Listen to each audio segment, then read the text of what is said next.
Халык ара балаларны яклау көне уңаеннан шәһәребезнең Ишкаев исемендәге ял паркында зур бәйрәм узды.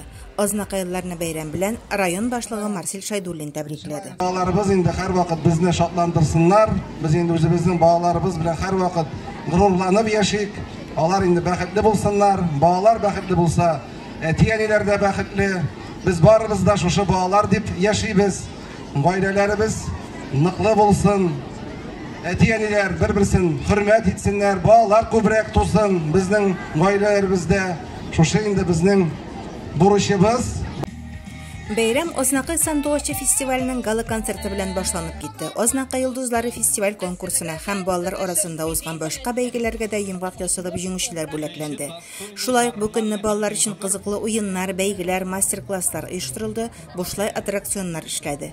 Актүбә бистәсендә авыл җирлекләрендә дә бу бәйрәмне күңелле итеп билгеләп уздылар.